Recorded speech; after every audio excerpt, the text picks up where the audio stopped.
నారాయణం నమస్కృత్య నరం చైవ నరోత్తమం దేవీం సరస్వతీం వ్యాసం తతో జగముదీరయేత్. హరి ఓం. పరమేశ్వర స్వరూపమైన సభకి నమస్కారం. లోకములన్నింటినీ తన కడుపులో పెట్టుకున్నటువంటి శ్రీ మహావిష్ణువుని తన కడుపులో మోయవలసినటువంటి దేవకి కంసుని యొక్క కారాగారమునందు మొగ్గుచున్నది. ఈ స్థితిలో ఒక చిత్రం జరిగింది. శ్రీమన్నారాయణుడు తాను అవతరించాలనుకున్నాడు. తనకన్నా ముందు శేషుడు బయలుదేరుతున్నాడు. ఆదిశేషుడు ముందు అన్నగారిగా పుట్టాలి. అందుకని యోగమాయని పిలిచాడు. ఆయన యొక్క మాయాశక్తియే ఈశ్వరుడికి, ఈశ్వరుడి యొక్క మాయాశక్తికి అభేదం. వాళ్ళిద్దరూ విడివిడి ఉండరు. ఆ మాయాశక్తిని పిలిచాడు. పిలిచి ఒక మాట చెప్పాడు. నువ్వు భూమి మీదకి వెళ్ళు. అక్కడ కంసుని యొక్క కారాగారంలో దేవకీ వసుదేవులు ఉన్నారు. వసుదేవుని యొక్క భార్యలందరినీ ఖైదు చేశాడు కంసుడు. ఒక్క రోహిణి మాత్రం నందవ్రజంలో నందుడి దగ్గర ఉన్నది. కాబట్టి ఇప్పుడు ఆ వసుదేవుని యొక్క తేజస్సు దేవకీ గర్భంలో ఉంది, 7వ గర్భంగా. అది శేషుడి యొక్క అంశ ఉంది అందులో. అందుకని ఎవ్వరికీ తెలియకుండా ఆ గర్భస్థమైన పిండమును వెలికి తీసేసాయి. గర్భస్రావమైందని అందరూ అనుకుంటారు. ఈ పిండమును తీసుకుని వెళ్ళి నందవ్రజంలో ఉన్నటువంటి రోహిణీ గర్భమునందు ప్రవేశపెట్టు. అప్పుడు ఇక్కడ జారిపోయినటువంటి పిండము అక్కడ పెరుగుతుంది. పెరిగి అక్కడ వర్ధిల్లుతాడు. బలరాముడన్న పేరుతో జన్మిస్తాడు శేషుడు. నన్ను సేవించాలని కోరుకుంటున్నాడు. అందుకని నువ్వు వెళ్ళి ఈ పని చెయ్యవలసినది. యోగమాయ బయలుదేరి వచ్చింది. 7వ గర్భంలో దేవకీదేవి గర్భము నిలిచి సంతోషంతో ఉన్న సమయంలో దేవకీదేవి కడుపులో ఉన్నటువంటి పిండాన్ని పైకి లాగి నందవ్రజంలో నందుడి దగ్గర ఉన్నటువంటి వసుదేవుని యొక్క భార్య అయిన రోహిణీ గర్భంలోకి ప్రవేశపెట్టారు. ఇవాళ మనం భాగవతం చెప్తే ఇది జరుగుతుందా అని మీరెవ్వరూ అడగక్కర్లేదు. జరుగుతున్నాయి కదా ప్రపంచంలో. అంటే అప్పుడు మహర్షులు ఎప్పుడో చేశారు, భాగవత కాలంలోనే మన వాళ్ళు దీన్ని. తెలుస్తోంది కదా. కాబట్టి బలము మిగుల కలుగ బలభద్రుడని లోక రమణుడ గుట్ట చేసి రాముడనియు సతికి పుట్ట గర్భ సంకర్షణంబున సంకర్షణుండ నెటిఘనుడు సుతుడు. పోతన గారు అన్నారు, బలము మిగుల కలుగ బలభద్రుడని, చాలా బలవంతుడైనటువంటి వాడు కాబట్టి ఆయనకి బలభద్రుడు అని పేరు. లోక రమణుడగుట చేసి రాముడనియు, లోకములన్నింటినీ ఆనందింపచేస్తాడు కాబట్టి రామశబ్దాన్ని పక్కన పెట్టారు, బలరామ అని పిలిచారు. సతికి పుట్టె గర్భ సంకర్షణంబున, ఈ అమ్మ కడుపులోంచి లాగబడి వేరో అమ్మ కడుపులోకి ప్రవేశపెట్టబడ్డాడు. అందుకని సంకర్షణుడు అని పేరు వచ్చింది. అందుకని సతికి పుట్టె గర్భ సంకర్షణంబున సంకర్షణుండ నెటిఘనుడు సుతుడు. ఆ విధంగా సంకర్షణుడన్న పేరుతో బలరాముని యొక్క ఆవిర్భావము జరిగినది. కృష్ణావతారమునకు ముందు బలరాముడు ఆవిర్భవించాడు. తదనంతరము ఇప్పుడు కృష్ణ పరమాత్మ ఆవిర్భవించాడు. ఆయన యొక్క అంశ పూర్ణమైనటువంటి ఆ తేజస్సు బయలుదేరి వసుదేవుడిని ఆవహించింది. వసుదేవుడిలోంచి ఆ తేజస్సు దేవకీ గర్భంలోకి ప్రవేశించింది. నాకు చాలా ఇష్టమైనటువంటి పద్యం ఒకటి ఉంది భాగవతంలో. ఈ స్థితిలో అంటే నేను ఇలా చెప్పానని తల్లులు వీరకరా భావించకండి. గర్భిణీ స్త్రీలకి కలిగేటటువంటి వికారములను గురించి ఇళ్లలో అనుకుంటుంటారు.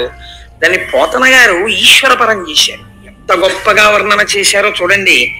సలిల మావిలనాగ జఠరార్భకునిగా నజననికై వటి ఘర్మ సలిల మొప్పే ఉగితేజమాయింతి ఉదరిడింపకు కొల్వగదిసిన క్రియ దేహ కాంతి మిరయ పవనుడా కొర్మ గర్భస్థుని సేవింపనులపెనా మిక్కిలియార్వులమరే కుంభినియాలేమ కుక్షిగున చింప చొచ్చు భంగిని మంటి చొరవదనరే గగన మిందువదన కడుపులో బాలు సేవలకు రూపుమిరసి వచ్చినట్టు బయలు వంటి నడుము బహుళమయ్యను పంచభూతమయుడులోన బదల సతికి.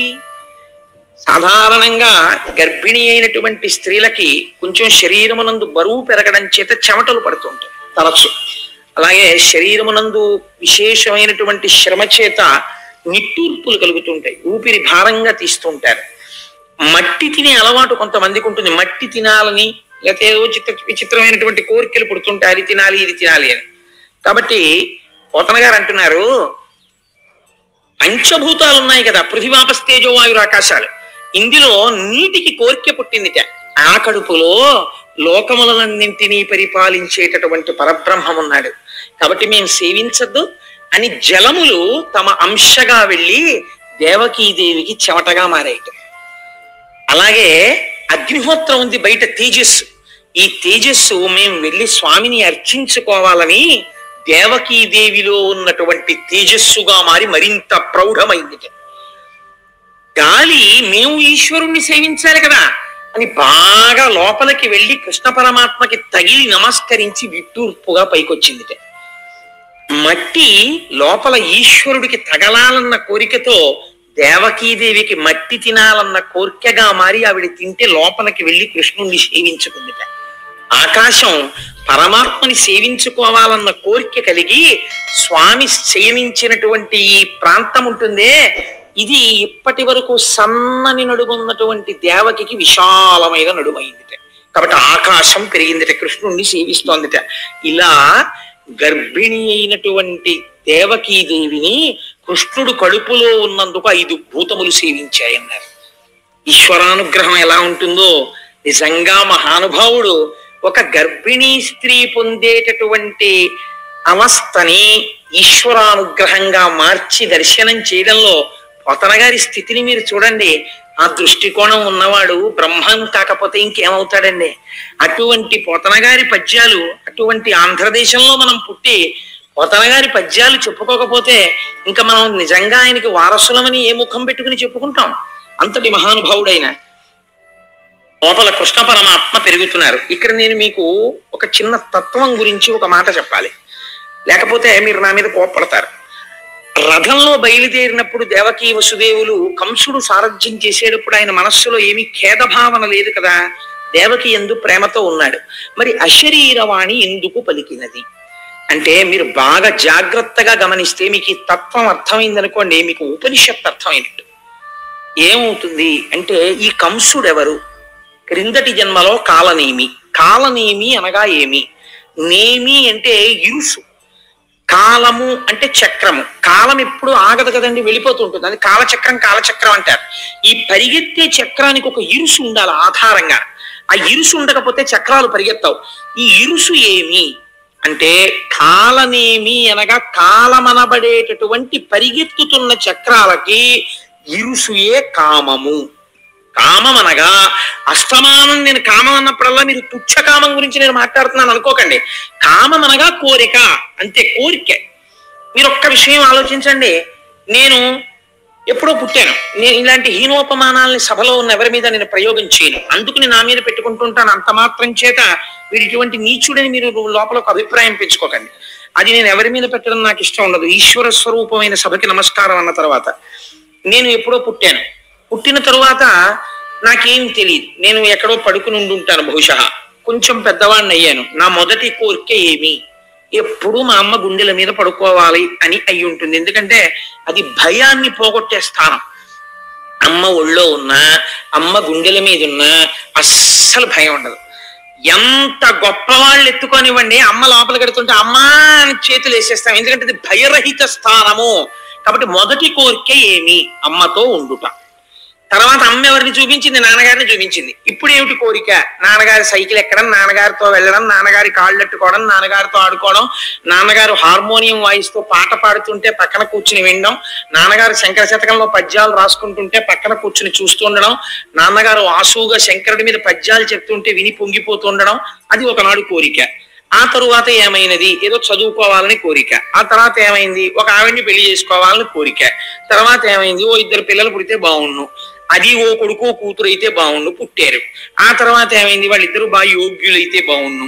ఆ తర్వాత ఏమైంది? ఆ కొడుకు ఏదో ఇంజనీర్ అయితే బాగుండు, వాడు అవుతున్నాడు. ఆ తర్వాత ఏమవుతుంది? వాడికి మంచి కంపెనీలో ఉద్యోగం వస్తే బాగు వస్తుంది. వాడికి నెలకి నేను గంట సేపు లెక్క పెట్టేంత డబ్బు జీతంగా వస్తే బాగుండు, వస్తుంది. నా కూతురుకు మంచి సంబంధం వస్తే బాగుండు, దాన్ని కడుపులో పెట్టుకునే అత్తారు వస్తే బాగుండు, వచ్చారు. పెళ్ళయింది, దాని కడుపున మంచి పిల్లలు పుట్టారు, వాడికి పిల్లలు పుట్టారు. అయితే నేనేం అవుతున్నాను? మీరు ఒక్కసారి ఆలోచించండి. ఈ కోర్కెల రూపంలో నా జీవిత కాలము వెళ్ళిపోతోంది కదా. ఈ కోరికలు కనపడుతున్నాయి. ఇప్పుడు వాట్ ఈజ్ యువర్ అచీవ్మెంట్ అని ఎవరైనా అడిగారు అనుకోండి, ఏమి సాధించారు మీరు, ఇలా చెయ్యేసుకు చెప్పండి నాకన్నారు. పుట్టానండి, పెరిగానండి, ఒక ఆవిడ్ని పెళ్ళాడానండి, 2 పిల్లల్ని కన్నానండి, వాళ్ళు చదువుకుంటున్నారండి, ఏదో ఇప్పటికి ఇన్ని లక్షలు సంపాదించానండి ఎఫ్సీలో పనిచేసి, అందులో ఇంత తినేశానండి కడుపుకి, ఏదో ఇంత బ్యాంకులో వేశాను, ఓ ఇల్లు కట్టాను, ఈ మధ్య అపార్ట్మెంట్ లో ఫ్లాట్ కొనుక్కుని గృహప్రవేశం చేశాను. ఇంతకు మించి ఇన్ టర్మ్స్ ఆఫ్ డిజైర్స్ మీకున్న కోరికలు తీరితే సుఖములుగా, తీరని కోరికలైతే దుఃఖములుగా. ఏదో నేను డాక్టర్ అవుదాం అనుకున్నానండి, అవలేకపోయాను, అందుకు ఏడుస్తుంటాను అప్పుడప్పుడు. అసలు ఆ కోరికుంటే నేను ఉదాహరణకి చెప్తున్నాను అంతే. కాబట్టి ఇప్పుడు ఏమైంది, జీవితం అనగా తీరిన కోరికల వలన కలిగినటువంటి సుఖము ప్లస్ తీరని కోరికల వలన కలిగిన దుఃఖము ఈజ్ ఈక్వల్ టు ఇన్ని సంవత్సరముల నీ జీవితము కదా. కాబట్టి కామమే ఇరుసు, కాలమే పరువు. అయిపోయింది, పడిపోయిన శరీరం, ఏం చేసావు అని కూడా అడుగుతాడు తర్వాత. వాడికి జవాబుదారి, వాడు అడుగుతాడు, నీకు ఇచ్చా మనుష్య శరీరం, నీకేదో 80 సంవత్సరాలు ఆయుర్దాయం ఇచ్చా, రోజు పూజ గదిలో 8 నిమిషాలు కూర్చునేవాడివి, 8 నిమిషాల్లో 7 నిమిషాలు మళ్ళీ ఆఫీసులోనో ఫ్రెండ్స్ దగ్గర తిరిగేవాడివి మనస్సుతో, 1 నిమిషమే నా దగ్గర ఉండేవాడివి. కాబట్టి 80 సంవత్సరాల జీవితంలో నువ్వు ఊళ్ళెళ్ళి అక్కడికెళ్ళి ఇక్కడికెళ్ళి ఎగ్గొట్టేసిన పూజలు తీసేస్తే నువ్వు 80 ఏళ్ల జీవితంలో నిక్కచ్చిగా చేసిన పూజ 40 నిమిషాలు. నీకు ఎందుకు ఇవ్వాలరా మళ్ళీ మనుష్య జన్మ అంటే ఏం చెప్పని జవాబు. కాబట్టి ఏమైంది అంటే కాలము కోరిక రూపములో పోయినది. కాబట్టి ఆ నేమి ఇరుసు కామమే కంసుడు. ఇప్పుడు ఎలా వచ్చాడు, కంసుడిగా వచ్చాడు. ఇప్పుడు ఏం చేస్తాడు, అదే అలవాటు ఆయనకి. లోపల ఉన్నవాడెవరు, దేవకీ వసుదేవులు ఉన్నారు ఇక్కడ. ఎవరా దేవకీ వసుదేవులు? వసుహు కూర్చున్నాడు, దేవుడు ఇక్కడే ఉన్నాడు. నీవార సూకవత్తన్వి పీతాభాస్వత్యనూపమ. ఇవాళ మా ఆఫీసులో మా స్నేహితుడు అన్నాడు, ఏమిటా బాబు ఏం చెప్పినా మళ్ళీ ఆఖరణ ఒకసారి ఇలా ఇక్కడే ఉందంటో నీతో ఇదో కూడా అన్నాడు. అలాగా ఇక్కడే వసుదేవుడు కూర్చుని ఉన్నాడు. కూర్చుంటే ఆయన భార్య దేవకి. దేవకి అంటే దివు, దివు అంటే ప్రకాశము. ఆ ప్రకాశము కాంతి కొడుతోంది అన్ని ఇంద్రియాలకి, జ్ఞానము అది తెలుసుకుంటోంది. ఇక్కడే ఉన్న ఆత్మ తెలుసుకోవడము ప్రకాశించడమే దేవకీ వసుదేవులు ఉన్నది. ఇది ఇది ఉంటే నడుపుతున్న వాడిని నేనని వాడు నడుపుతున్నాడు. కోరిక నడుపుతోంది కంసుడు. మనస్సు కామముగా కోరికగా రథాన్ని తిప్పుతోంది. ఈ రథాన్ని, ఈ రథంలో ఉండి ఇది తెలుసుకోవట్లేదు, ఈ రథం కోరికల కోసం తిరుగుతోంది. తిరుగుతుంటే అశరీరవాణి చెప్పింది. ఎవరి అశరీరవాణి? వేదం చెప్పింది. ఏమని చెప్పింది వేదం? నువ్వు అష్టాంగ యోగంలో 8వ మెట్టుకు చేరిన సమాధి స్థితి యందు నీ స్వస్వరూపము నీకు భాషిస్తుంది. ఇక్కడ ఉన్న ఆత్మ నీకు దర్శనమవుతుంది. అప్పుడు నీ రూపం అది, నువ్వు ఆత్మ. ఇప్పుడు నీకు ఈ ఆత్మ తెలియగానే లంపటం అంతా ఎగిరిపోతుంది. ఈ కంసుడు ఉండడు. అందుకని 8వ గర్భానికి కంసుడు చచ్చిపోతాడని చెప్పింది. వాడు ఉలిక్కి పడ్డాడు. ఈశ్వరుడు మరుగవాలి, తాను ఉండాలనుకుంటాడు. భగవంతుడి వైపుకి నడవనివ్వదు కోరిక. కాబట్టి ఏం చేస్తాడు, శివరాత్రి నాడు ఉదయం 8 అయ్యేటప్పటికి ఇక్కడ చక్కగా గోపూజ చేసుకుని, లోపల మనం అందరం అభిషేకం చేసుకుని, కుంకుమార్చన చేసుకుని, 12 గంటలకి ఇక్కడే పలహారం చేసి ఇంటికి వెళ్ళిపోయి మళ్ళీ సాయంకాలం 6ంటికి వచ్చి 12 వరకు పూజ చేసుకుందామండి అన్నాం అనుకోండి. అబ్బాయి ఎందుకంటే బాబు ఏదో శివరాత్రి ఆదివారం నాడు కలిసి వచ్చింది, ఇంట్లో శివ అనుకుంటే చాలదు ఏంటండి అంటాడు. మిగిలిన టైం ఏం చేస్తావు? టీవీ చూడాలి. అందుకు ఇదంతా 3 మాటలు శివ దేనికోసం అంటే మిగిలింది టీవీ చూడడం కోసం. కాబట్టి ఏమైంది, కంసుడు నడుపుతుంటాడు. దేవకీ వసుదేవుల్ని గుప్తం చేస్తాడు. వాళ్ళు ఉండడం ఇష్టం ఉండదు, చంపేస్తానంటుంటాడు. ఈ రహస్యం తెలియకూడదు, తెలియనివ్వకో, చంపేస్తాను 8వ గర్భం. నువ్వు అష్టాంగ సిద్ధి సమాధి స్థితి వైపుకి నడవడానికి వీల్లేదు, భగ్నం చేస్తాడు ధ్యానాన్ని. అందుకని చంపుతానంటుంటాడు. ఇదే అశరీరావాణి పలకడం, కంసుని రథాన్ని నడపడం అంటే. కాబట్టి ఇప్పుడు ఏమైంది, అయితే అటువైపుకి వెళ్ళేవాడు వెళ్లకుండా మాంతాడా? ఎన్ని చట్టాలు బిగించినా వెళ్ళిపోతాడు.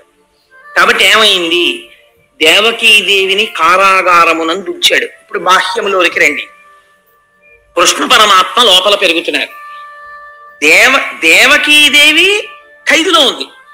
ఈ ఖైదులో ఉన్నటువంటి దేవకీదేవి గర్భంలో కృష్ణుడు ఉన్నాడు. ఇప్పుడు ఈ గర్భంలోకి ఎవరు వచ్చి నిలబడ్డారో తెలుసా అండి? 33 కోట్ల మంది దేవతలు చతుర్ముఖ బ్రహ్మగారితో వచ్చారు. వచ్చి దేవకీదేవి కడుపులోకి వెళ్ళి నించున్నారు. ఇది గర్భశుద్ధి అంటే. ఏమి గర్భం ఆ గర్భం, ఏమి అదృష్టం ఆ తల్లిది. ఈ అదృష్టం ఎందుకు పొందిందో ఎదరవిందురు గాని. కాబట్టి ఇప్పుడు ఏం చేశారు, వాళ్ళందరూ స్తోత్రం చేస్తున్నారు. ఈశ్వర నీవు సత్యము, మొదటి మాట చెప్పారు. సత్యం అంటే మారనిది, ఎప్పుడూ ఉండునది. మరి వాళ్ళు కడుపులోకి ఎందుకు వెళ్ళావు? ఇది నీ లీల. నువ్వు కోరుకుంటే అలా కనపడుతుంటావు, ఓ తల్లి కడుపున పుట్టినట్టుంటావు. కానీ యథార్థమునకు మార్పు లేని వాడివి, మార్పు ఉన్నవాడిగా కనపడుతున్నావు. మాకు మార్పులున్నాయి చేసిన కర్మ వల్ల. నీవు మార్పు లేని వాడివి, సత్యమైన వాడివి. మేము నిత్యులము కావాలంటే ఎప్పుడూ ఉండని వాళ్ళమని మాకు భయం. అమ్మో ఉంటావా ఊడిపోతావా, ఉంటావా ఊడిపోతావా అంటుంటాడు అస్తమానమును.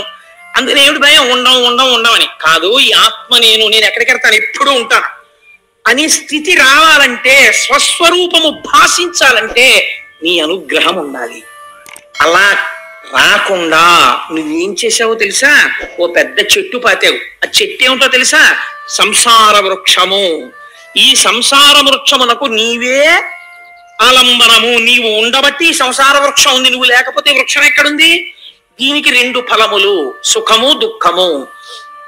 దీనికి 3 రసములు, సత్త రజస్తమో గుణములు. 4 వేర్లు, ధర్మార్థ కామ మోక్షములు. దీనికి 5 రకములైనటువంటి విధానములు, శబ్ద స్పర్శ రస రూప గంధములు. దీనికి 6 ఊడలు. ఆ 6 ఊడలే కామ క్రోధ లోభ మద మోహ మాత్సర్యములు. 7 రకములైన పొరలు, చర్మము, రక్తము, మాంసము, కొవ్వు, అస్థి, శుక్ల, మేధ. దీనికి 8 కొమ్మలు ఈ చెట్టుకి. ఇవే 2 చేతులు, 2 కాళ్ళు, 4, 5 నోరు, 6 కంఠము, 7 హృదయము, 8 ఉదరము. ఈ 8 కలిపి 8 కొమ్మలు. ఈ చెట్టుకి 9 తొర్రలు, 2 కళ్ళు, 2 ముక్కులు, 2 చెవులు, 6 నోరు, 7 మలద్వారం 8 మూత్రద్వారము 9 తొర్రలున్న చెట్టు. నీ ఆజ్ఞ అయ్యే వరకు ఇందులో 10 వాయువులు, ప్రాణ అపాన వ్యాన ఉదాన సమాన నాగ కూర్మ కృకర ధనంజయ దేవదత్తములు. ఈశ్వర ఇది నువ్వు సృష్టించిన చెట్టు. దీని యందు లంపటమునందు పడున్నారు ప్రపంచంలో ఉన్న మనుష్యులందరూ. దీని మీద 2 పిట్టలున్నాయి. ఒక పిట్ట ఎప్పుడూ ఏమీ తినకుండా సంతోషంగా ఉంటుంది, ఓ పిట్ట ఎప్పుడూ తిని ఏడుస్తుంది. ఏమిటా పిట్ట అంటే, ఒకటి ఆత్మ. ఆత్మయే జీవుడు అన్నవాడే ఆత్మ. కానీ అందులోంచి ప్రతిబింబంలా బయటికి వచ్చి నేను జీవుడనని తిని ఏడుస్తూ ఉంటాడు, తినక సంతోషంగా ఉంటాడు పరమాత్మ. ఆయన ఎప్పుడూ ఆనందమే. ఆ పరమాత్మ సాక్షిగా ఉంటాడు, తెలుసుకుంటూ ఉంటాడు. ఇది అసలు స్వరూపం. నీవు అనేక శరీరములను తీసుకున్నావు. ఏ శరీరము తీసుకుని నువ్వు వచ్చినది మాత్రము లోకమును రక్షించడానికే వచ్చావు. అటువంటి మహానుభావుడివి నువ్వు అని వాళ్ళు అన్నారు. ఒక చిత్రమైనటువంటి మాట అన్నారు. మహానుభావ, అయితే ఈ విషయాన్ని అందరూ తెలుసుకోలేరు. ఒక ఈశ్వరుడే లోక కళ్యాణం చెయ్యడానికి ఒకసారి తెల్లగా, ఒకసారి ఎర్రగా, ఒకసారి నల్లగా, ఒకసారి పావులు మెళ్ళో వేసుకుని, ఓసారి 4 ముఖాలతో, ఒకసారి శేషతల్పం మీద పడుకుని ఉంటాడని జ్ఞాపకం ఉండదు.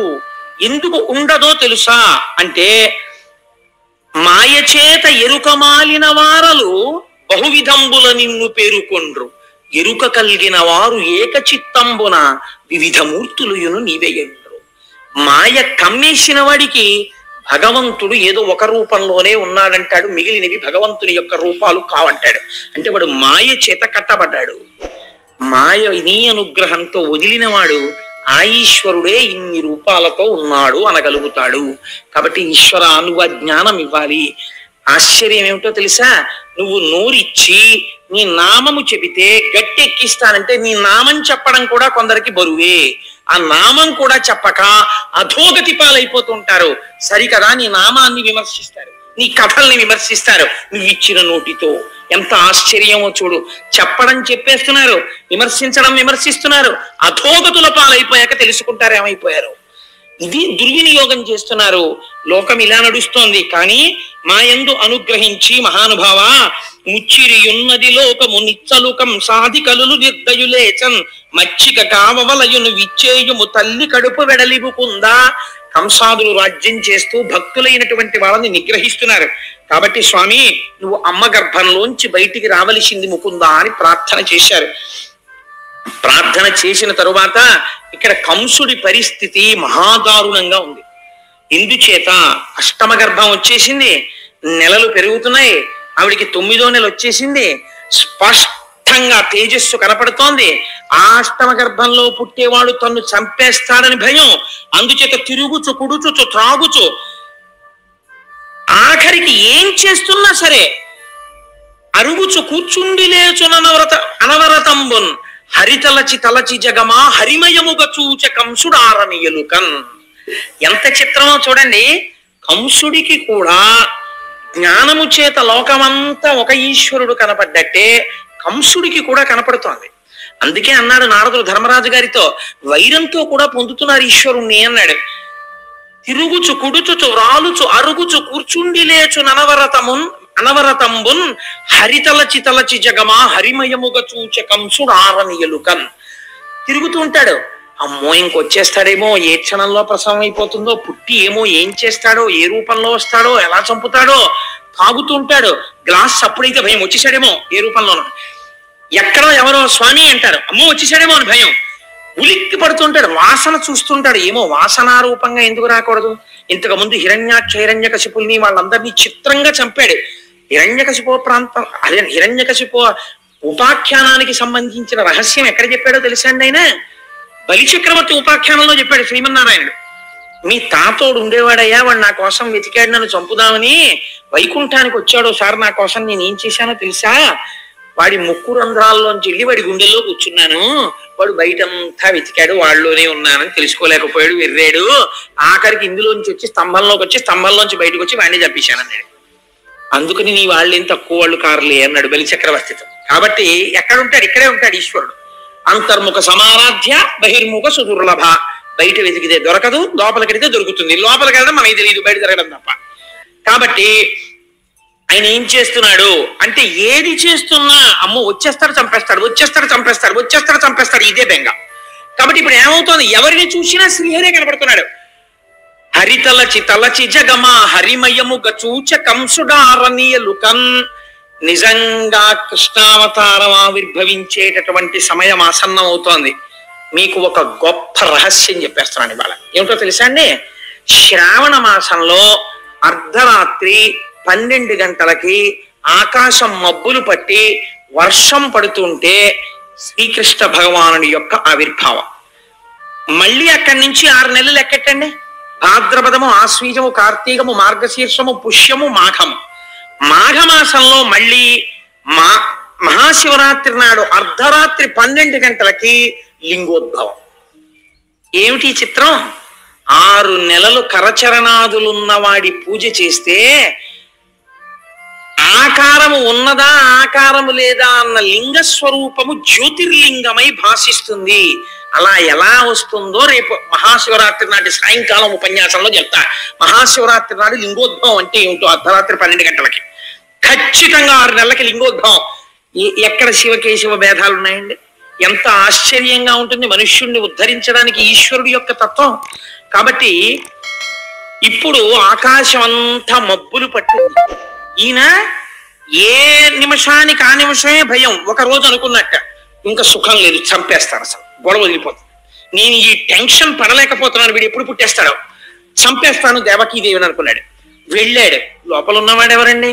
మహామాయా మానుష రూపుడు. ఆ చెల్లెల్ని చూస్తే జాలేసింది. ఇంత పరాక్రమవంతుడిని, ఆడపిల్లని చంపనా, గర్భిణిని, ఇంకెందుకు, ఎలాగో పుడతాడు కదా, పుట్టిన తర్వాత చంపేస్తాను అని వెనక్కి వచ్చేసాడు. వెనక్కి వచ్చాడు కానీ నిద్ర పట్టట్లేదు. ఆ రోజే నిద్ర పట్టింది వాడి కర్మ. గాఢ నిద్రలో ఉన్నాడు. భటుల్ని పెట్టాడు, తలుపులు దగ్గరకేశాడు, వాటికి ఇనప గొలుసులు వేశాడు, వాటిలో మేకులు దింపాడు, తాళాలు వేశాడు, చెవులు బొడ్డులో పెట్టుకున్నాడు. బిడ్డడు ఏడ్చిన తర్వాత ఒక హుకుం జారీ చేశాడు. వేసిన తాళాలకి సీల్స్ వేస్తుంటాం ఇప్పుడు, అలా రాజముద్రలు సరిగ్గా ఉన్నాయో లేచి వచ్చి చెప్పమని చెప్పాడు తాళాలకి. ఇంకా దారుణం ఏమిటో తెలుసా అండి? వసుదేవుడు ఏమైనా చేస్తాడేమో అని అనుమానంతో వసుదేవుడి కాళ్ళకి చేతులకి ఇనప సంకెళ్ళు వేశాడు, వేసి కూర్చోబెట్టాడు ఆ కారాగారంలో. ఎంత దారుణం అంటే, ఆనాడు దేవకీ ప్రసవ సమయమునందు సహాయం చేసిన వారు లేరు, అంత బాధపడింది ఆ తల్లి.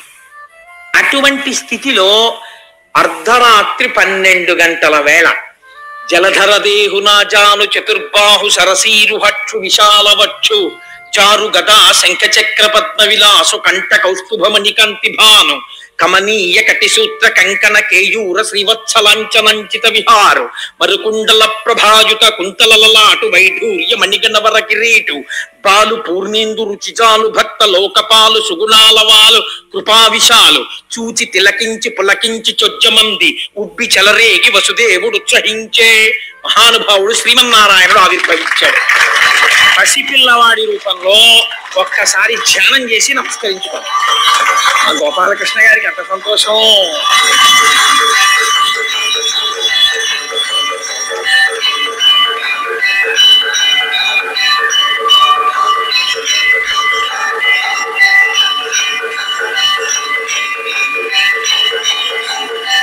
నీరాజనం తీసుకోండి అమ్మా. కృష్ణ జననం వినడం అంటే దశమస్కంధాంతర్గతంగా ఎంత అదృష్టం ఇంక ఇవాళ నుంచి. అందుకని జలధర దేహు నాజాను చతుర్బాహు సరసీరుహక్షు విశాలవక్షు. పోతన గారికి సీసం అలా పడింది ఆ పద్యం. ఏంటి 4 బాహువులతో నల్లటి మొబ్బెలా ఉంటుందో అటువంటి కాంతితో పట్టు పీతాంబరం కట్టుకుని శంఖచక్ర గదా పద్మములను ధరించినటువంటి వాడై మహానుభావుడు మంచి వజ్ర వైఢూర్యములు పొదగబడినటువంటి కిరీటంతో మంచి నల్లటి కుంతలములతో చెవులకు పెట్టుకోబడినటువంటి కర్ణాభరణముల యొక్క కాంతి గండస్థలముల యందు ప్రకాశిస్తుండగా మెడలో ఆ శ్రీవత్సమ కౌస్తుభం అనేటటువంటి రత్నాన్ని ధరించి శ్రీవత్సమన్న పుట్టుమచ్చతో సమస్త లోకములు కొలిచేటటువంటి పాదపద్మములతో చంటి పిల్లవాడిగా వసుదేవుడికి దర్శనమిచ్చాడు. అటువంటి పిల్లవాడిని చూసి నిజంగా వసుదేవుడు సంకెళ్లలో ఉన్నాడు. ఏమి పద్యం వేసేశారండి పోతన గారు. దర్శనం చేస్తూ కళ్ళ నీళ్లు చిప్పిల్లి ఘట్టంగా జరిగింది. జలధర దేహు నాజాను చతుర్బాహు సరసీరుహక్షు విశాలవక్షు జారు గదా శంఖచక్ర పద్మ విలాసు కంఠ కౌస్తుభమణి కంతిభాను కమనీయ కటిసూత్ర కంకణ కేయూర శ్రీవత్సలాంచనంచిత విహారు మరుకుండల ప్రభాయుత కుంతలలాటు వైఢూర్య మణిగణ వరకిరీటు బాలు పూర్ణేందు రుచిజాలు భక్త లోకపాలు సుగుణాలవాలు కృపావిశాలు చూచి తిలకించి పులకించి చోద్యమంది ఉబ్బి చెలరేగి వసుదేవుడు ఉత్సహించే. పొంగిపోయాట పిల్లాన్ని చూసి. పొంగిపోయి అన్ని లోకములను కాపాడేటటువంటి వాడు నాకు కొడుకుగా పుట్టాడు. మామూలుగా కొడుకు పుడితేనే గోదానం చేస్తారు, వస్త్రదానం చేస్తారు, హిరణ్యదానం చేస్తారు. నాకు శ్రీమన్నారాయణుడు కొడుకుగా పుట్టాడు, నేను ఇన్ని చెయ్యాలి. కానీ కొడుకు పుట్టినప్పుడు సచేల స్నానం చెయ్యాలి. నేను స్నానం చెయ్యడానికి కూడా లేదని స్నానము చేయక రామిని ఆనందరసాబ్ధిమగ్నుండై ధేనువులను 10,000 విప్రులకును మానసికముగా ధారవోసమరి ఇచ్చుటకున్. వెంటనే ఆ కృష్ణ దర్శనంతో కృష్ అంటే నిరతిశయ ఆనంద రూపుడు. ఆ ఆనందంలో తాను స్నానం చేసేసట. స్నానం చేసేసి ఒక్కసారి నీళ్లు ముట్టుకున్నట్ట. మానసికంగా 10,000 మంది బ్రాహ్మణులకు 10,000 గోవుల్ని దానం చేశాట. నేను కారాగారం నుంచి బయటికి వచ్చిన తరువాత నా మొక్కు తీర్చుకుంటాను అనుకున్నట్ట. అని స్వామిని చూసి ఒక చిత్రమైనటువంటి మాట ఒకటి అంటాడు. ఆ పిల్లవాడిని చూసన్నాడు, ఏ నిన్ను అఖిల దర్శను జ్ఞానానంద స్వరూపు సంతు నపరాధీను ని మాయా దూరుని శూనినిగా కంటి ఇట్టి చొజ్జము కలదే. ఎన్ని బ్రహ్మాండములున్నాయని మనం ఊహించగలమో అన్ని బ్రహ్మాండములలో నిండి నిబిడీకృతమై మాయకి దూరముగా ఉండగలిగి అందరినీ సాధు పురుషుల్ని కాపాడగలిగినటువంటి ఓ దేవదేవోత్తమా, నీవు నా తేజస్సుగా మారి నా భార్య యందు ప్రవేశించి నాకు కొడుకుగా పుట్టి శ్రీమన్నారాయణుడికి వసుదేవుడికి తండ్రి అన్న కీర్తిని నాకు ఇచ్చావా? ఏం ఆశ్చర్యం తండ్రి అని నమస్కరించాడు. దేవకీదేవింది, సర్వము నీలోనిదిగా సర్వాత్ముడవాత్మ వస్తు సంపన్నుడవై సర్వమయుడవగు నీకును సర్వేశ్వర లేవు లోను సంతులు వెలయన్. తన కడుపున పుట్టిన కొడుక్కి తాను నమస్కరిస్తోంది. ఈశ్వర, ఇది లేదు ఇది ఉంది అని చెప్పడానికి లేదు. దృశ్యతే శ్రూయతేపి వా అంతర్బహిశ్చ తత్సర్వం వ్యాప్య నారాయణ స్థిత. అన్ని నీయందున్నాయి. అన్నీ నీయందున్న వాడివి నీవు నాయందు కొడుకుగా పుట్టావు. ఏమి భాగ్యం చేసుకున్నానయ్యా అని పొంగిపోయింది. స్వామి, నన్ను కారాగారంలో పెట్టాడు నా సోదరుడు, నీకేం అపాయం వస్తుందో అని బెంగ పెట్టుకుంటున్నాను అంది. ఎంత దేవకీ వసుదేవుల వంక చూసి నవ్వుతూ, దేవకీ వసుదేవులారా మీరు భయపడకండి, అసలు నేను ఇలా ఎందుకు జన్మించానో రహస్యం చెప్తాను వినండి. స్వయంభౌమనువు యొక్క మన్వంతరంలో మీరిద్దరూ కూడా ఒక ప్రజాపతి భార్య. నీ పేరు సుతపుడు, ఆమె పేరు కృష్ణి. మీ ఇద్దరు 12,000 దివ్య సంవత్సరములు నా గురించి తపస్సు చేశారు, ఆకులు అలములు తింటూ. నేను ప్రత్యక్షం అయ్యాను, ఏం కావాలని అడిగాను. మీకు పుత్రుడి మీద వ్యామోహం ఉండిపోయింది, నీలాంటి కొడుకు కావాలి అన్నారు. నాలాంటి కొడుకు నేను తప్ప ఇంకొకడు లేడు. మీరు అంత కష్టపడి తపస్సు చేసినందుకు మీరు ఒక మాట అడిగితే నేను 3 మార్లు పుట్టాను. ఒకసారి మీకు కృష్ణి గర్భుడిగా పుట్టాను, రెండవసారి మీరు అదితి కశ్యపులుగా ఉంటే వామనమూర్తిగా పుట్టాను, ఇప్పుడు దేవకీ వసుదేవులుగా ఉండగా కృష్ణ భగవానుడిగా పుట్టాను. ఈ అవతారంలో ఒక గొప్పతనం ఉంది. అంతరార్థం తెలిసినా తెలియకపోయినా నా కథ విన్ని నన్ను స్మరిస్తూ నా గురించి చెప్పుకుంటూ మోక్షం పొందేయండి అన్నాడు. ఆనాడు ఆ అమ్మకైనా మనకైనా అదే వరం. ఆయన గురించి చెప్పుకు వింటే చాలు ఆయన వరం ఇస్తాడు. కాబట్టి అటువంటి వాడై అర్ధరాత్రి 12 గంటలకి జన్మించాడు. జన్మిస్తే చిత్రం ఏమిటంటే, ఈ మాటలు చెప్పిన తరువాత ఒక రహస్యం చెప్పాడు. ఇదే సమయమునందు యమునా నదికి ఆవలి ఒడ్డున ఉన్న నందవ్రజంలో నా యొక్క శక్తి స్వరూపమైన యోగమాయాదేవి యశోదాదేవి యొక్క గర్భమునందు జన్మించింది ఆడపిల్లగా. నువ్వు బయలుదేరి, ఇది ద్యోతకమైంది మనస్సులో, బాహ్యమునందు చెప్పలేదు, నువ్వు నన్ను పట్టుకుని తీసుకువెళ్ళి ఆ యశోదాదేవి పక్కన పడుకోపెట్టి మళ్ళీ అక్కడ నుంచి ఆడపిల్లని తెచ్చి దేవకి పక్కన పడుకోపెట్టు అని. వెంటనే వసుదేవుడి చేతికి ఉన్నటువంటి కాళ్ళకి ఉన్నటువంటి సంకెళ్ళు ఊడిపోయి ఈ పిల్లవాణ్ణి తీసి గుండెల మీద పెట్టుకున్నాడు. చాలా మంది తల మీద పెట్టుకున్నాడు అంటారు. పోతన గారి భాగవతంలో గుండెల మీద పెట్టుకున్నాడు అనే ఉంది వచనంలో. గుండెల మీద పెట్టుకుని ద్వారం దగ్గరికి వెళ్ళాడు. ద్వారానికి ఇనప గొలుసులున్నాయి, మేకులున్నాయి, తాళాలున్నాయి, ఊడిపోయి. కంసుడితో సహా అందరూ గుర్రు పెట్టి నిద్రపోతున్నారు. బయటికి వచ్చాడు, తప్పుకోవడానికి వీలు లేకుండా ఇక్కడ నిలబడిన వాడు ముఖ్య ద్వారంలోకి కనపడే ఏర్పాటు చేశాడు. ఒక్కొక్క ద్వారం దాటుతున్నాడు. వెనక పడగలు పట్టి శేషుడు వస్తున్నాడు, ఆయన మీద నీడ పట్టి ఈ తలుపులు శేషుడు వేసేస్తున్నాడు. దాటి బయటికి వచ్చాడు. ఆకాశమంతా నల్లటి మబ్బు పట్టుంది, గాఢాంధకారం, శ్రావణ మాసం, వర్షం పడుతోంది. శేషుడు పడగలు పట్టి ఆచ్ఛాదించాడు. యమున దగ్గరికి వెళ్ళారు. విపరీతమైన వేగంతో ప్రవహిస్తోంది.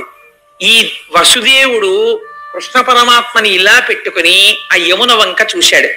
ఆశౌరికి తెరవసగెను ప్రకాశోద్దత తుంగ భంగ కలిత ధరా సాకాశయగు యమున మును సీతేశునకు పయోధిత్రోవ ఇచ్చిన భంగిన్. కృష్ణ పరమాత్మని గుండెల మీద పెట్టుకున్న వసుదేవుణ్ణి చూడగానే ఆనాడు రామచంద్రమూర్తికి చోటిచ్చేసిన సముద్రంలా యమున చోటిచ్చేసింది. అందులోంచి వసుదేవుడు వెళ్ళిపోయాడు. ఇదే అక్కడికి వెళ్ళి కృష్ణ పరమాత్మని పడుకోబెట్టాడు. అక్కడ ఆడపిల్ల పుట్టిన ఎవ్వరికి తెలియదు, అందరూ గాఢ నిద్రలో ఉన్నారు. ఈ పిల్లవాడిని అక్కడ పడుకోబెట్టాడు. కుయ్యి అనలేదు, కయ్యి అనలేదు. ఆ పిల్లని ఎత్తుకున్నాడు, చక్కగా పట్టుకున్నాడు. మళ్ళీ తిరిగి వచ్చాడు, మళ్ళీ యమున దారి ఇచ్చేసింది. మళ్ళీ యమున దాటి ఏవలి ఒడ్డుకు వచ్చాడు. వచ్చి అంతఃపురంలోకి ప్రవేశించాడు. ఒక్కొక్క తలుపు తెరుచుకుంది. లోపలికి వెళ్ళాడు. ద్వారాలు వేసుకున్నాయి, ఇనప సంకెళ్ళు పడిపోయాయి, మేకులు పడిపోయాయి, తాళాలు పడిపోయాయి. వసుదేవుడు వెళ్ళి ఆడపిల్లని ఆ దేవకీదేవి పక్కన కూర్చోపెట్టాడు. తను వచ్చి ఇలా కూర్చున్నాడు. ఇన్ని మూసుకున్నాయి, సంకెళ్ళు మాత్రం తగులుకోలేదు, అలాగే ఉండిపోయాయి. అన్ని మూసుకున్నాయి, సంకెళ్ళు తగులుకోకుండా అలాగే ఉన్నాయి. ఇప్పుడు వసుదేవుడు చూశాడు. ఒక నవ్వు నవ్వి, పదముల సంఖ్యలనిడుకొని మదితలచు సూరసుతుడు ముందరివోలెన్ గుదురుకల రీతి దేహము కదలించుచు నూరకుండె గురువరతంబున్. ఉపనిషత్ రహస్యం చెప్పేశారు. ఇక్కడ ఏమైంది అంటే, కృష్ణ పరమాత్మని ఇక్కడ ధరించాడు అంటే లోపల ఉన్న ఆత్మస్వరూపాన్ని తెలుసుకున్నాడు ఇప్పుడు వసుదేవుడు. తెలుసుకోగానే భిద్యతే హృదయ గ్రంథి చింద్యంతే సర్వసంశయా క్షీయంతే చాస్య కర్మాణి తస్మిన్ దృష్టే పరావరే. ఆ హృదయ గ్రంథి విడిపోయింది, ఆ గొలుసులు ఊడిపోయాయి, ఇప్పటి వరకు ఉన్న కర్మబంధములు తెగిపోయాయి, సంశయాలు తొలగిపోయాయి. బయటికి ఎడుతుంటే అవివేకమన్న మబ్బులు, అజ్ఞానమన్న చీకటి పట్టి ఉంది. ఆధ్యాత్మిక ఆదిభౌతిక ఆదిదైవికములు అనేటటువంటి వర్షములు పడుతున్నాయి. పరమభక్తుడైన వాడికి ఇవి ఇబ్బంది పెట్టవు. అందుకని శేషుడు పడగబట్టాడు. జ్ఞానము కలగడానికి ముందు విశేషమైన భక్తి కలుగుతుంది. రమణ మహర్షికి ఆత్మతత్వం తెలియడానికి ముందు పెరియ పురాణం చదివి అపారమైన భక్తి అరుణాచలం మీద కలిగినట్టు. ఇప్పుడు బయలుదేరాడు. యమున దారిచ్చింది. యమున దారివ్వడం అంటే ఏమిటో తెలుసా అండి? సూర్యుడికి ఒక కొడుకు, ఒక కూతురు. కొడుకు యముడు, కూతురు యమున. ఇద్దరు ఆగరు. యమున కాలస్వరూపం, ప్రవహించి వెళ్ళిపోతుంది, వెనక్కి రాదు. కాలం వెళ్ళిపోతుంది, ఎవరి కోసం ఆగదు. నేను భాగవతం వినలేనంటే అదేం ఆగదు, వెళ్ళిపోతుంది, వెనక్కి రాదు. వెళ్ళిపోతున్న కాలంలో ఎవడెప్పుడు పడిపోవాలో యముడికి తెలుసు, ఆయన తీసేస్తాడు. ఆయన ఆగడు, కాలస్వరూపంలో సూర్యుడు వెళ్ళిపోతుంటాడు. అందుకే సూర్య కుటుంబం అంతా అలాగే ఉంటుంది. ఇట్లాంటి యమధర్మరాజు కాలము దారిచ్చాయి. అంటే కాలమునకు వశుడు కాడు, అంటే మృత్యువు లేదు. అందుకే రమణ మహర్షి దగ్గరికి వెళ్ళి, భగవాన్ మీరు చచ్చిపోతారని మాకు భయంగా ఉంది అంటే ఆయన నవ్వి, నాకు చావెక్కడుంది, నేను ఎప్పుడూ ఉండేవాణ్ణి, మీరు వెళ్ళిపోతారేమో అనేవారు. మీరు వెళ్ళిపోతారేమో అంటే నేను వెళ్ళడానికి చోటు ఎక్కడుంది, నేను అంతటా పరివ్యాప్తము చెందిన ఆత్మస్వరూపుడను అనేవారు ఆయన. ఈ ఆత్మస్థితి పొందిన వాడికి శరీరము పడిపోవడం గురించి బెంగ ఉండదు. ఇది పంచభూతాలు వెళ్ళిపోతాయి, ఆత్మ ఇలాగే ఉంటుంది నమ్మారు. ఆత్మగా ఉండిపోయారు. ఆత్మగా అరుణాచలమునంద జ్యోతి రూపముగా. అదే ఇందాక చెప్పినటువంటి దేవకీ వసుదేవులు అరుణాచలం కొండలో కలిసిపోయారు.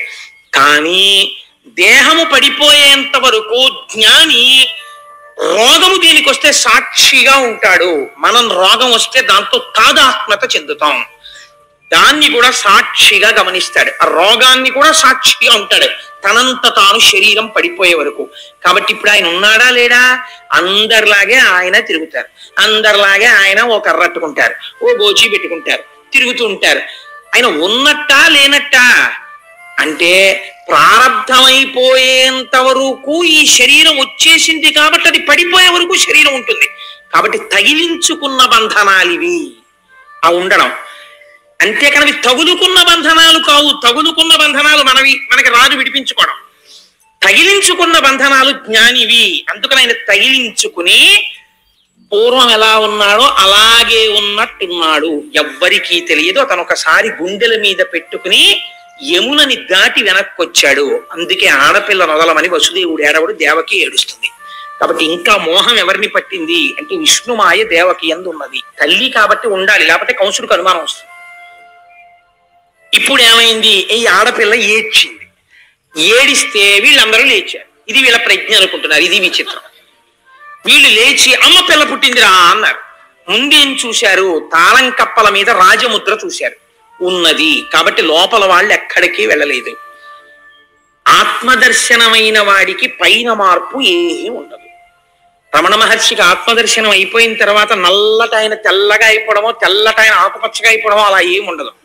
అప్పుడు ఇప్పుడు ఒకలాగే ఉంటారు, కానీ లోపల మాత్రమే తెలుస్తుంది వారికి. కాబట్టి బయట నుంచి చూసేవాడికి ఏమైనా తెలుస్తుందా? అనుమానమే మిగులుతుంది అంతే. ఆత్మదర్శనం అయిందా అండి నిజంగానో అని అనుమానం. కాబట్టి ఏమవుతుంది అంటే ఆ మహానుభావుడు అలా కూర్చుని ఉన్నాడు. వీళ్ళు ఏడుపు విని పరిగెత్తుకుంటూ కంసుడికి వెళ్ళి చెప్పారు. చెప్పగానే వాడు నిద్రపోతున్నవాడు జుట్టు విరబోసుకుని పరిగెత్తుకొచ్చాడు. వచ్చి తాళాలు తీశాడు. తీస్తే పాపం పిచ్చి తల్లి కదా దేవకీదేవి, ఈ ఆడపిల్ల ఏడుస్తుంటే ఆవిడ్ని విష్ణుమాయ కప్పేసింది. ఈ ఆడపిల్ల తన పిల్లే తనే రక్షించుకోవాలనుకుంటోంది. అనుకుని అన్నగారికి కనపడకుండా పమిటలో పెట్టేసుకుంది. ఆ పిల్లని పెట్టేసుకుని గుండెలకి దగ్గరగా హత్తేసుకుని అసలు ఆడపిల్లో మగపిల్లవాడో తెలియకుండా దగ్గరికి పెట్టేసుకుని కాళ్ళు పైకెత్తేసి ఏడుస్తోంది. ఏమని? అది పోతన గారికే చెల్లింది ఆ దర్శనం. అన్న శమింపు మన్న తగదల్లుడు కాడిది మేన కోడలవు మన్నన చేయు మన్న విను మానిని చంపుట రాచపాడి కాదన్న సుకీర్తివై మన కదన్న మహాత్ములు పోవు త్రోవ పోవన్న భవత్ సహోదరి కదన్న ఇని శరణంబు వేడదన్. 1కి 10 మాటలు అన్నయా అన్నయా అన్నయా అన్నయా అంటే వాడి మనసు కరుగుతుందని. అన్న శమింపు మన్న తగదల్లుడి కాడిది మెనకోడలు. అన్నయ్య ఇది ఏంటి మేనల్లుడు కాడన్నయ్యా, చంపేయడానికి మేనకోడలన్నయ్యా, నన్ను నమ్మన్నయ్యా. 7గురిని చంపేశావన్నయ్యా, ఇప్పుడు 6గురిని చంపేశావు, 7వది గర్భస్రావం అయిపోయింది. ఇది ఆడపిల్ల, ఇంటికి ఆడబడుచు, నీకు కోడలు, నువ్వు మన్నన చెయ్యాలన్నయ్యా. మహాత్ములు పోవుత్రోవ పోవన్న పసిపిల్ల ఆడదాన్ని చంపారన్న అపఖ్యాతి నువ్వు కట్టుకోకన్నయ్యా, విడిచిపెట్టన్నయ్యా, ఈ పిల్లనైనా బ్రతకని అన్నయ్యా అని చెప్పి పాపం ఏడుస్తోంది. ఏడుస్తూ ఇంతమందిని చంపేశావు కదా, కనీసం నాకు పుత్రుడు నీ బ్రతుకునకు శత్రుండని వింటి కాన సమయింపతగున్, పుత్రులకు నోచనైతి ని పుత్రీదానంబు చేసి పుణ్యము కనవే. అన్నయ్య కొడుకులు పుడితే నిన్ను చంపేస్తారని చంపేశావు, నేనేమనలేదు.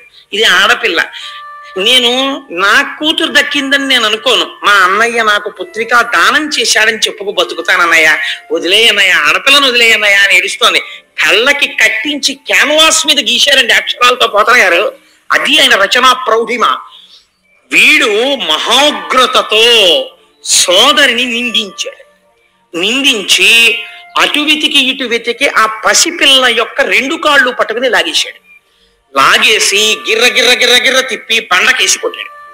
కొడితే ఈ పిల్ల బండకి తగలడం మాని పైకి వెళ్ళిపోయింది, ఆకాశంలో వెళ్ళిపోయి దివ్యమైనటువంటి రథమునందు ఆరూఢి అయి అక్కడ కూర్చునుంది. అటు నుంచి విమానాల్లో ఇంతమంది దేవతలందరూ వచ్చి నిలబడ్డారు. శ్రీమన్నారాయణుడు వరం ఇచ్చాడు, నిన్ను 14 నామాలతో పిలుస్తారు. దుర్గా, భద్రకాళి, విజయ, వైష్ణవి, కుముద, చండిక, కృష్ణ, మాధవి, కన్యక, మాయ, నారాయణి, ఈశాన, శారద, అంబిక. భాగవతాంతర్గతంగా ఈ 14 నామాలు ఎవరు వింటున్నారో ఆ విన్న వాళ్ళందరికీ ఏతించి చూచి చెలగుచు, అలాంటి వాళ్ళకి, నిన్ను చూసిన వాళ్ళకి, నామం విన్న వాళ్ళకి, పేరు పలికిన వాళ్ళకి దేశంలో నువ్వు ఎక్కడెక్కడున్నా నీకు రక్షించడం తప్ప ఇంకోటి తెలియదు, అలా రక్ష చేస్తావన్నావు అన్నారు. అందుకని ఆ తల్లి ఆకాశంలో నిలబడింది. దేవతలు, యక్షులు, గంధర్వులు, కిన్నెరులు, కింపురుషులు వచ్చి పాటలు పాడుతూ తల్లికి అగరుధూపాలు సమర్పిస్తున్నారు, నైవేద్యాలు సమర్పిస్తున్నారు. ఈ తల్లి ఇవన్నీ తీసుకుని కిందనున్న కంసుడి వంక చూసి ఒక మాట అంది. తెంపరివై బొరింబొరిని దేవకి బిడ్డల చిన్ని కుర్రలం చంపితివి, శిరోజిదిగు బీరమే రల మీద నన్నొంపితివి. ఓరి దుర్మార్గుడా, పిల్లలందరినీ తీసుకుని రాళ్లకేసి కొట్టి చంపావు, నన్ను కూడా కొట్టాలని ప్రయత్నం చేశావు. నా సరసంజ నుంచి నిన్ను చంపెటి వీరుడొక్కడు, ప్రవృద్ధిని పొందేటి వాడు దుర్మతి. నాతో పాటు పుట్టి నిన్ను చంపేటటువంటి వాడు వేరొక చోట పెరుగుతున్నాడు, నువ్వు చచ్చిపోవడం ఖాయం అని చెప్పి దేవతలు సేవిస్తుండగా తల్లి వెళ్ళిపోయింది. ఈశ్వరుడి నిర్భయత్వం, మరణం కోసం భయపడుతూ ఎంతకాలం సత్యాన్ని ఎప్పటికీ సత్యం తెలుసుకోగలుగుతాడు. కాబట్టి ఆ తల్లి వెళ్ళిపోయింది. వెంటనే కంసుడిలో ఉన్న గమ్మత్తు చూడండి. ఆయన పరిగెత్తుకుంటూ దేవకీ వసుదేవుల దగ్గరికి వచ్చాడు. వచ్చి, చూశావా బావా ఆశ్చర్యం, నువ్వేమంటావు? రేపు పొద్దున్న నీ 6 పిల్లల్ని నేను చంపేశానంటావు. నేనా చంపినవాణ్ణి? ఆ రోజు నువ్వు చెప్పావే, ఎవరి కర్మ వారికి తీసుకొస్తుంది. ఆ 6 పిల్లల కర్మ ఉంది. నా దురదృష్టం ఏమిటంటే వాళ్ళ మరణానికి నేను హేతు అయ్యాను. నిజంగా నేను చంపగలిగిన వాడిని అయితే బావా, నేను ఇలా గిర్రని తిప్పి కొట్టినప్పుడు ఈ ఆడపిల్లని చంపాలి కదా, మరి ఈ పిల్ల చూడు ఎగిరిపోయింది. పైగా నన్ను చంపేవాడు ఎక్కడో పుట్టాక. అనవసరంగా నేను మిమ్మల్ని వేధించాను బావా, ఏమనుకోకే, నన్ను క్షమించి అంటున్నాడు. కానీ మనసులో అనుమానమే. తొట్టు పడుతూ వాళ్ళిద్దరికీ నమస్కారం చేసి తాళం తీసి, బావా మీరు మీ ఇంటికి వెళ్ళిపోయి సంతోషంగా ఉండండి అన్నాడు. అని చెప్పి పంపించేశాడు వాళ్ళని. పంపించేస్తే అవతల నందవ్రజంలో ఒక ఆశ్చర్యకరమైనటువంటి సంఘటన జరిగింది. ఆయన మహానుభావుడు కృష్ణ పరమాత్మ అక్కడ ఆవిర్భవించి ఉన్నారు. అక్కడ నందవ్రజంలో ఉన్న వాళ్ళందరికీ తెలివొచ్చింది. ఒక్కసారి తెలివొచ్చి వాళ్ళు లేచి చూశారు. చూసి ఏమిట్రా పిల్లాడు పుట్టాడు అనుకున్నారు. ఆ పిల్లవాడేమీ ఏడవలేదు. కానీ పొంగిపోయింది యశోద. ఎంత అదృష్టం, ఇన్నాళ్ళకి నాకు కొడుకు పుట్టాడు అనుకుంది. ఈ వార్త నందవ్రజంలో ఉన్న వాళ్ళందరూ పరమ సాత్వికులై ప్రేమమూర్తులై ఉంటారు. మధురలో ఉన్న వాళ్ళు కృష్ణుడు వచ్చేంత వరకు రాజస గుణంతో ఉంటారు. మధురంగా తిప్పుతుంది మనస్సు. అందుకని మధురకి కంసుడు నాయకత్వం ఉన్నంతసేపు ఆ మధుర మనం ఎవరం వెళ్ళి నిలబడే మధురగా ఉండదు. నందవ్రజం భగవద్భక్తులతో నిండి ఉంటుంది, గోవులతోటి. అందుకని అక్కడ ఉన్న వాళ్ళకి అమాయకత్వం ఏమీ తెలియదు. వాళ్ళు పొంగిపోయారు. ఏమని? ఏమి నోమ ఫలమో ఇంత ప్రొద్దొక వార్త వింటిమ బలలా రవీనులరా. మన యశోద చిన్ని మగవాని కననట చూచివత్తమమ్మ సుధతులార. చక్కనివాడు చిక్కినాడు నల్లనివాడు దక్కినాడు ఏ పూర్వ పుణ్యమో ఏ నోము ఫలమో అంటారు వాళ్ళు. ఈ గోపకాంతలకి సంతోషం. ఇన్నాళ్ళకి మళ్ళీ మనం విన్నాం, ఎప్పటి నుంచో కొడుకుల్లేరు కొడుకుల్లేరు కొడుకుల్లేరని బెంగ పెట్టుకుంది యశోద. ఇన్నాళ్ళకి కొడుకు పుట్టాడు. ఎటువంటి కొడుకు? ఏమి నోమ ఫలము ఇంత ప్రొద్దొక వార్త వింటిమబలలా అబలలా రవీనులరా. మన యశోద చిన్న మగవానికనట. ఆ పద్యంలో అందం చూడండి. పలికెటిది భగవతమట, పలికించు విభుండు రామభద్రుండట. చిన్ని మగవానికనట ఏమిటండి? చిన్ని మగవాన్ని కనకపోతే పెద్ద మగాన్ని కంటారేంటి అసలు? అందుకని వాళ్ళు మాట్లాడేటప్పుడు అలాగే మాట్లాడతారు. అందుకని మన యశోద చిన్న మగవానికనట చూచివత్తమమ్మ సుధతులార అని అక్కడికి వెళ్ళారు. ఆ వెళ్ళేటప్పుడు పోతన గారు ఒక అద్భుతమైనటువంటి లైవ్ టెలికాస్ట్ ఒకటి ఇచ్చారండి. వీళ్ళందరూ పరిగెత్తుకుంటూ ఆ యశోద ఉన్నటువంటి గృహానికి వెళ్ళారట. ప్రసూతి గృహంలోకి మగవాళ్ళు వెళ్ళరు, ఆడవాళ్ళు వెడతారు. అందుకని ఆడవాళ్ళందరూ లోపలికి వెళ్ళారు. ఎంత తొందరతో వెళ్ళారంటేట, మనం తొందరగా వెళ్ళి చూడాలి, కొడుకు పుట్టేట యశోదకి అని పరుగు పరుగున వెళ్ళిపోయారట. వెళ్ళిపోయి వేడుకతోడ క్రొమ్మడులు వీడ కుచోపరిహార రేఖలల్లాడ కపోల పాలికల హాటక పత్ర రుచుల్ వినోదనంబాడ పటాంచలంబుల సియాడగ చేరి యశోద ఇంటికి జేడియలేగి చూచిరొగ జిష్ణుని విష్ణుని చిన్ని కృష్ణుని. ఎంత గబగబా పరిగెత్తారంటేట వాళ్ళు గబగబా ప్రసూతి గృహానికి వెళ్ళడంలో వాళ్ళు వేసుకున్నటువంటి కొప్పులు ఊడిపోయేట, వాళ్ళు వేసుకున్న హారాలు ముడులు పడిపోయి ఇటు అటు చిందరవందర అయిపోయేట. వాళ్ళందరూ బయటికి వచ్చి నిలబడి లోపల ఉన్న పిల్లాన్ని చూసొచ్చారు. వీళ్ళకా కొడుకు పుట్టింది, యశోదకు పుట్టాడు. కానీ వీళ్ళేం చేస్తున్నారో తెలుసా అండి? ఆనందం. ఏతించి చూచి చెల్లగుచ్చు నేతుల పెరుగులను పాల నీళ్లను వెన్నన్ ప్రీతి వసంతములాడిరి ఏతరులై సరస భాషల సగన్గొల్లల్. ఆ పాలు తీసి ఒకళ్ళ మీద ఒకళ్ళు కొట్టేసుకున్నారట, నెయ్యి తీసి ఒకళ్ళ మీద ఒకళ్ళు విసిరేసుకున్నారట, వెన్న ముద్దలు తీసి ఒకళ్ళ మీద ఒకళ్ళు విసిరేసుకున్నారట, నీళ్ల కడవలు కుమ్మరించేసుకున్నారట, వసంతాలు ఆడేసుకున్నారట. ఎందుకంటే మన నందప్రభువుకి కొడుకు పుట్టాడు అని పొంగిపోయి వీళ్ళందరూ బయటికి వచ్చి ఒకళ్ళతో ఒకళ్ళు చెప్పుకుంటున్నారట.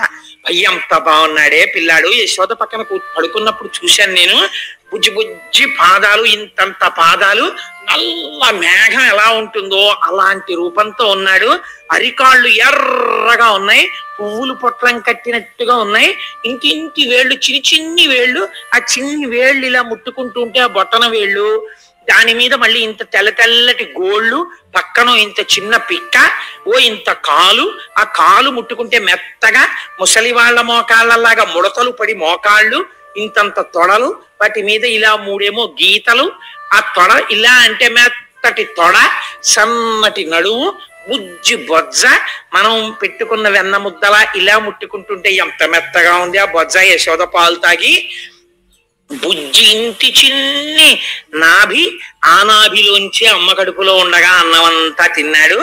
అంత చిన్న పిల్లాడికి వక్షస్థలం ఏమిటో విశాలంగా ఉంది, చక్కటి కంఠం, దాని మీద 3 గీతలు, బుజ్జి గడ్డం, ఎర్రటి పెదవులు, బోసి నవ్వు, చిన్ని ముక్కు, చిన్ని చిన్ని కన్నాలు, తామర రేకుల్లాంటి కళ్ళు, యశోద కళ్ళే పోలికొచ్చేసాయి.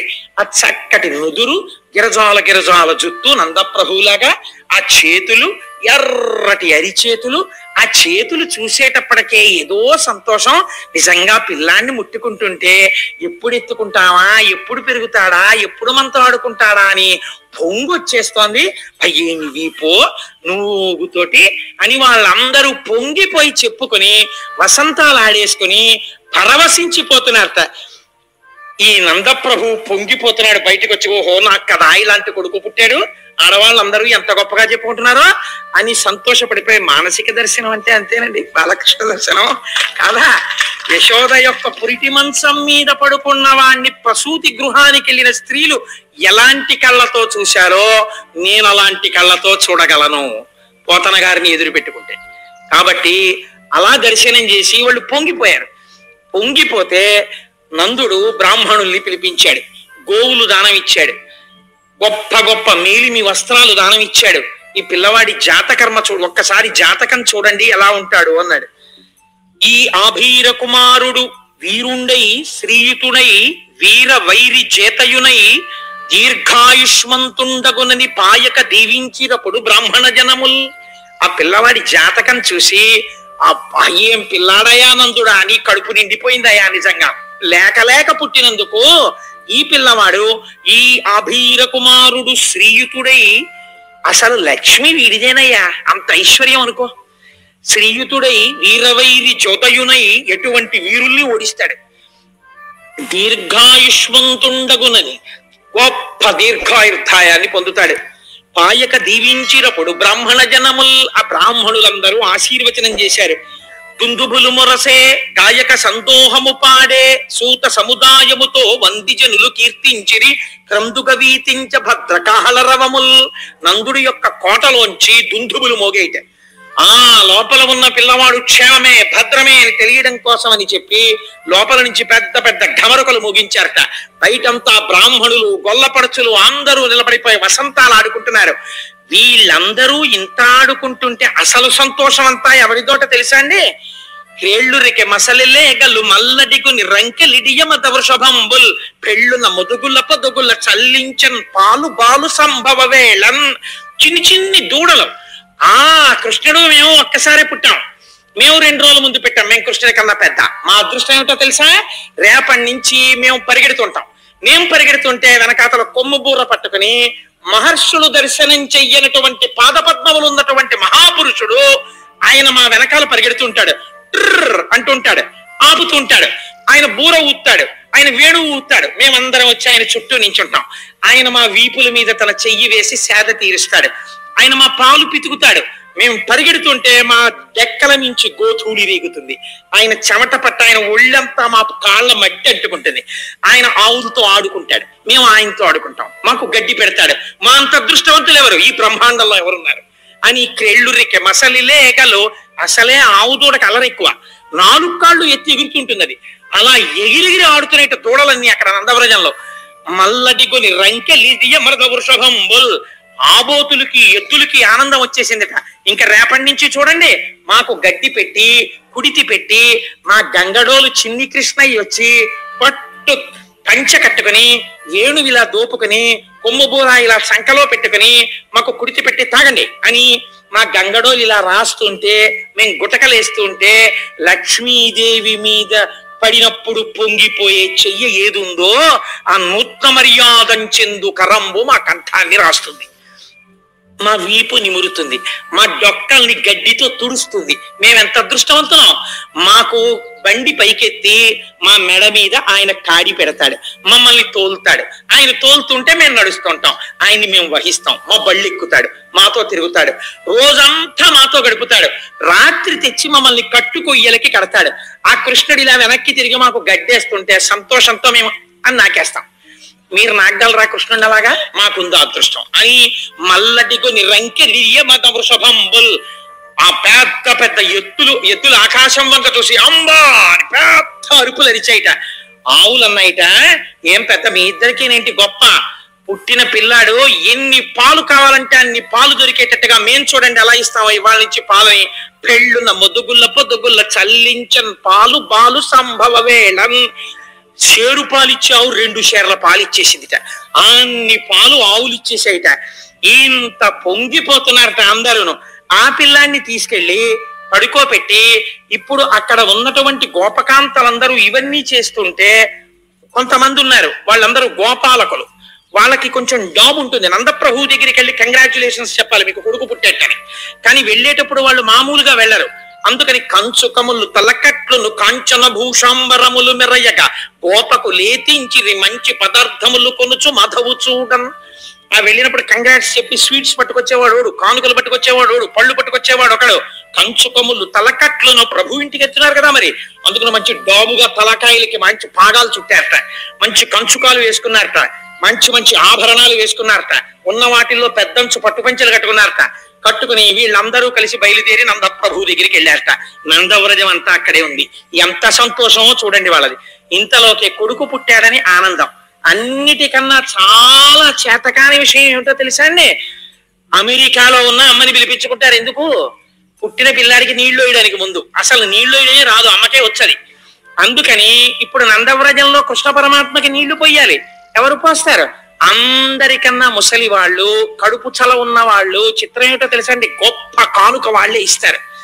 ఎంత కోటీశ్వరుడు అవనివ్వండి, మనవడు పుట్టాడు అనుకోండి, అమ్మా ఆ వెనక సందు ఆ ముందు సందులో ఫలానా తల్లి ఉంది, 16 మంది పిల్లలు పుట్టారు ఆవిడికి గర్భశోకం తెలియదు. 16 మంది పెద్ద పెద్ద స్థితుల్లో ఉన్నారు. 16 మందిని పెంచి పెద్ద చేసి వాళ్ళందరూ మహాపండితులై ఉంటే చక్కగా సంసారాలు చేసుకుంటే 3 తరాలు చూసింది. ఎన్ని పురుళ్ళు పోసిందో. ఆవిడ కట్టి విప్పిన బట్టోటి పట్టండి అని పంపిస్తారు. ఆయన కోటీశ్వరుడు అయినా సరే ఆవిడ కట్టి వదిలేసిన ఓ చింకి చీర ఆవిడ ఇస్తుంది. ఇస్తే చీర తెచ్చి ముందు పిల్లాడి కింద వేస్తారు. ఎందుకని? అది రక్ష. ఆ కడుపు చలవ తగులుతుంది పిల్లాడికని. అలా వాళ్ళని పిలిచి పెద్దవాళ్ళని, అమ్మ మీరు నీళ్లు పోయండి అమ్మాయి పిల్లాడికి అన్నారు. అదో గమ్మత్తు. ఆ నీళ్లు పోయడం అంటే మాటలు కాదు, దానికి చాలా అనుభవం ఉండాలి. అందులో మనవడికి నీళ్లు వస్తుంటే ఎంత టీవీ ఎంత దర్పం ఉన్న తాతగారైనా ఓసారి ఇల్లు చూసి పొంగిపోతాడు. ఆ ఆడవాళ్ళు కాళ్ళు జాపుకొని, అంటే నేను కృష్ణ పరమాత్మను చూసి పొంగిపోతున్నాను అందుకు చెప్తున్నాను, ఆ తొడల మీద పడుకోబెట్టుకుని ఆ నీళ్లు వాళ్ళు ఉక్కిరి బిక్కిరి అయిపోకుండా ఇలా చెయ్యడ్డు పెట్టి తలమించి నీళ్లు పోస్తుంటే ఈ కింద నీళ్లు తగలకుండా ఉంటే వాడు గుటుక్కుని మింగేస్తాడేమో అని అమ్మకి భయం. అమ్మ మెల్లిగా పోయివే, అమ్మ మెల్లిగా పోయివే అంటుంటుంది పిల్ల. అబ్బా తెలుసులేవే, నీకు నేనే నీళ్లు పోసాను అంటుంటుంది అమ్మ. అలా నీళ్లు పోస్తుంటే ఆ పిల్లాడికి జాగ్రత్తగా పుసులు తీసేసి నాయనమ్మో అమ్మమ్మో తిరిపెట్టి ఆ చెవులో ఇలా ఇలా తిప్పి తడి కూడా తీసేసి వాడికి ఒంటి నిండా సాంబ్రాన్ని వేసేసి తెచ్చి ఉయ్యాల్లో పడుకోబెట్టేస్తే ఇంకోటి నీళ్ళు స్నానం చేసినందుకు అలసిపోయి వాడు అలా పడుకుంటే అప్పుడు తండ్రి వచ్చి చూసుకుని నా కొడుకుని పొంగిపోతాడు. అలా కృష్ణ పరమాత్మకు కూడా నీళ్లు పోయడానికి ఆడవాళ్ళని తీసుకొచ్చారట, పెద్దవాళ్ళని తీసుకొస్తే ఆయన అంటారు, పాపనికి నూనె తల ఎంటి పసుపు రాసి బోరు కాడించి హరి రచ్చ పొమ్మటంచు జలములొక కొన్ని చుట్టి రాచల్లి దీవించి పాడిరయ్యు విధలెల్ల. ఆ వృద్ధులైన స్త్రీలందరూ ఆయన్ని ముందు ఒళ్ళో కూర్చోబెట్టుకుని, వాడికి ఇంకా ఇలా మెడ నిలబెట్టడం రాదు, అందులో ఇలా ఇలా పడిపోతుంటుంది ఆ తల. జాగ్రత్తగా ఇలా గడ్డం కింద చెయ్యి పెట్టి గుండెల మీద పెట్టుకుని ఆ పిల్లాన్ని అలా పట్టుకోవడం వాళ్ళకే వస్తుంది, మనకి రాదు, మగవాళ్ళకి. కూర్చోబెట్టుకుని వాడికి బాలునికి నూనె తల ఎంటి పసుపు రాసి ఒళ్ళంతా నూనె రాసి, రేపొద్దున్న చర్మం అంతా చలికాలం వస్తే చర్మం అంతా ఎండిపోయినట్టు అయిపోతుంది, పిల్లాడికి నూనె బాగా రాయాలి అని చెప్పి ఒళ్ళంతా నూనె రాసేసి సూక్ష్మక్రిములు పట్టకుండా చర్మం పాడవకుండా పసుపు రాసేసి బోరు కాడించి వాడికి పైనుంచి నీళ్లు పోసి హరిరక్ష పొమ్మటంచు. ఎవడికి హరిరక్ష? హరికి. జలములొక కన్ని చుట్టిరా చల్లి దీవించి కాసిని నీళ్లు చేతిలో పట్టుకుని శ్రీరామరక్ష 1000 ఏళ్ల ఆయుష్, 1000 ఏళ్ల ఐదోతనం, 3 పుట్ల మనవలు, 6 పుట్ల ముని మనవలు, 8 పుట్ల ఇను మనవలు, అప్పటి వరకు నేను బతికుండి నీ పిల్లలందరినీ చూసి మీ మనవలు ముని మనవలు వీళ్ళ పెళ్లిళ్ళన్నింటికి నేను వచ్చి భోజనం చేసుకుని తిని వాళ్ళందరికీ నీళ్లు పోయేద్దే అమ్మా నేను అని వాళ్ళు ఆశీర్వచనాలు చేస్తున్నారు. పోతన గారు ఎంత లైవ్ టెలికాస్ట్ ఇచ్చారో చూడండి. అందుకని బాలునికి నూనె తల ఎంటి పసుపు రాసి బోరు కాడించి హరిరక్ష పొమ్మటంచు జలములొక కొన్ని చుట్టి రాచల్లి దీవించి పాడిరయ్యు విధలెల్లా. పాటలు పాడారు ఆయన మీద. ఇన్ని పాటలు పాడితే ఆయనకి నీళ్లు పోస్తుంటే పోతన గారు అంటారు, పాపం వీళ్ళకి తెలియదు చూడు ఎలా చేయించుకుంటున్నాడో ఏమీ తెలియని వాళ్ళగా. పలుతోయంబుల జగముల పలుతోయంబుల ముంచి భాషించడు యాపలు తోయగాడు పల్లవ లలనాకర తోయంబులందు చలగుచు తడియం. ఆయన ఈ లోకాలన్నింటినీ ప్రళయం చేసేయాలనుకున్నప్పుడు నీళ్లలో ముంచేసి తాను మాత్రం ఒక మర్రాకు మీద పడుకుని ఏమీ తెలియని వాళ్ళ బొటన వేలు నోట్లో పెట్టుకుని చీకుతూ పడుకునే వటపత్రసాయి ఏమీ తెలియని వాళ్ళ ఈ వృద్ధ గోపకాంతల యొక్క తొడల మీద పడుకుని నీళ్లు పోయించుకుని ఉక్కిరి బిక్కిరి అయిపోయినట్టు అంటే అందరూ అయ్యో అయ్యో అమ్మ ఏమైనా అవుతుందేమో అని యశోద కంగారు పడుతుంటే లోపల నవ్వుకుంటూ ఎలా పడుకున్నాడో చూడు దొంగ కృష్ణుడు. అన్నమాచార్యుల వారైతే అన్నారు, సతులు దొంగ నీవని సతులు పొంగుచున్నారా ముంగిటారాడరా మోహనాకారా అని. అంటే మూర్తి గారు నాకు పాడడం రాదు, అయినా ఆనందంలో పడేస్తున్నాను అనమాట. సరే, అందుచేత వీళ్ళందరూ ఆ పిల్లవాడిని తీసుకొచ్చి అంత పొంగిపోతున్నారు. పొంగిపోయి ఆఖరికి ఆ పిల్లవాడిని తీసుకెళ్లి ఓ ఉయ్యాల్లో పడుకోబెట్టారు. వాడికి ఒళ్ళంతా సాంబ్రాన్ని వేసేశారు. వేసేసి ఊపుతున్నారు అందరూ కలిసి. ఓ పట్టాన ఊపుతారా పసిపిల్లలు పుడితే, ఇంతలో ఎవరో అమ్మలకి వస్తుంది. వాడికి నిద్ర పట్టే వాళ్ళకి ఇలా తీసి ఆ వాళ్ళ నాన్నపోలికేనే ఆ గిరజాల జుత్తు వాడను అంటే అనేటప్పటికీ ఒక ఆవిడ అంటుంది, ఏమీ లేదు అంతా మా అమ్మాయి పోలికే అంటుంది. కూతుర్ని వెనకేసుకు రాకో మా అబ్బాయి పోలికే అని ఒక ఆవిడ అంటుంది. వీళ్ళ అరుపులకి వీళ్ళ నవ్వులకి వాడికి తెలివి వచ్చేస్తుంది. వాడు మళ్ళీ ఇలా పత్తికాయలా గుడ్లిప్పుతాడు. పడుకోనివ్వండి అమ్మా అంటుంది ఆ తల్లి వచ్చి. పాప ఆవిడ ప్రేమ. మళ్ళీ ఆ ఉయ్యాల ఊపుతుంటారు. జోజో కమలదలే క్షణ జోజో మృగరాజ మధ్య జోజో కృష్ణ జోజో పల్లవక రపద జోజో పూర్ణేందు వదన జోజో యనచున్. ఆ పిల్లవాడిని ఉయ్యాల లూపుతున్నారట. జోజో కమలదలే క్షణ, తామర పువ్వు యొక్క రేకులు ఎలా ఉంటాయో అటువంటి కన్నులున్నవాడా. జోజో కమలదలే క్షణ జోజో మృగరాజ మధ్య, సింహము యొక్క నడుము ఎలా ఉంటుందో అటువంటి సన్నని నడుమున్నవాడా. జోజో మృగరాజ మధ్య జోజో కృష్ణ. మీకు అనుమానం రావచ్చు, అదేమిటండి పేరు పెట్టలేదు కదా, ఎలా పిలిచారు కృష్ణుడని. కృష్ణ శబ్దం నిరతిశయ ఆనంద స్వరూపము. ఆయన్ని చూసేటప్పటికి వాళ్ళకి ఆనందం వచ్చింది, అందుకే అమ్మవారికి కూడా కృష్ణ అని పేరు. జోజో కమలదలే క్షణ జోజో మృగరాజ మధ్య జోజో కృష్ణ జోజో పల్లవక రపద జోజో పూర్ణేందు వదన జోజో యనచున్. ఆ పిల్లవాడిని ఓహో ఉయ్యాలలు ఊపేస్తున్నారట. ఊపేస్తుంటే ఆయన మాత్రం ఎంతసేపు ఊపినా, 7ంటికి నీళ్లు పోసి పడుకోబెట్టినా, చలికాలం పొగమంచు అని చెప్పి సూర్యుడు వచ్చిన తర్వాత వేడి నీళ్లు పోసి సాంబ్రాణేసి ఓ పట్టుపంచ కట్టి చక్కగా పడుకోబెడితే అన్ని వింటాడు, అన్ని పాటలు వింటాడు, అన్ని చేస్తాడు. అమ్మయ్య నిద్రపోయాడేమో అని ఇలా ఉయ్యాలా తీసి చూసేటప్పటికి బోసినవు నవ్వి గుట్లు తెరిచి ఉంచుతున్నాడు. ఏట్రా ఈ పిల్లాడు నిద్రపోడేమిట్రా అని తల్లిదండ్రులకు అదో పెద్ద బెంగ. మీరు యూజువల్ గా ఒక కంప్లైంట్ వింటుంటారు, మా అమ్మాయి కొద్దిగా పాడైపోయిందండి, వాడు ఏమిటో రాత్రిళ్ళు లేచి ఆడుకుంటాడండి అంటారు తల్లి. ఎంత చిత్రంగా ఉంటాయో ఆ కంప్లైంట్లు పిల్లల గురించి. వాడు రాత్రిళ్ళు ఆడడం ఓ పెద్ద కంప్లైంట్, ఎందుకంటే వాడు ఆడుతాడు, వీళ్ళు నిద్రపోయారనుకోండి వాడు స్విచ్ బోర్డులో వేలెడతాడు. అందుకని వాడిని అలా కాపలా కాయాల్సిందే. అంత నిజంగా తల్లి ప్రేమ లేకపోతే ఎక్కడ పెరుగుతారండి పిల్లలు. నిద్ర కూడా మానేసి ఆ పిల్లల్ని కాపాడుకుని ఈయన ఎక్కడ లేచి అరుస్తాడో, రేపు మళ్ళీ ఆఫీస్కి వెళ్ళాలి, ఏమిటో వాడి ఆల్రెడీ నువ్వు బానే ఉంది నీ ఆటలో నిద్రపుచ్చంటాడు. నిద్రపుచ్చంటే ఇప్పుడు చేతిలో ఉందా.